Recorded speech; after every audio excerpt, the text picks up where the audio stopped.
ಓಂ ಸಾಯಿರಾಮ್. ಶುಭೋದಯ ನನ್ನ ಮಗುವೆ. ನೀನು ನಂಬಿದರೆ ಎಲ್ಲ ಸಾಧ್ಯ.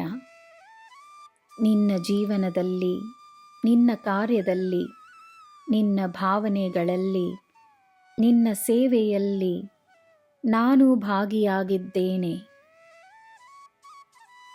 ನಿನ್ನ ಪ್ರತಿ ಹೆಜ್ಜೆಯಲ್ಲೂ ನಿನ್ನ ಈ ಸಾಯಿಯ ಆಶೀರ್ವಾದವಿರುತ್ತದೆ.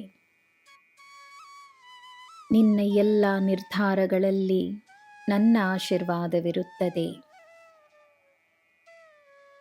ನಿನಗೆ ಬೇಕಾದುದು ಸರಿಯಾದ ಸಮಯದಲ್ಲಿ ನಿನ್ನ ಮುಂದೆ ಬರುತ್ತದೆ. ಸಂತೋಷವಾಗಿರು. ನಿನ್ನ ದಿನ ಶುಭವಾಗಿರಲಿ. ಸರ್ವಂ ಸಾಯಿಮಯಂ. ಜೈ ಸಾಯಿರಾಮ್.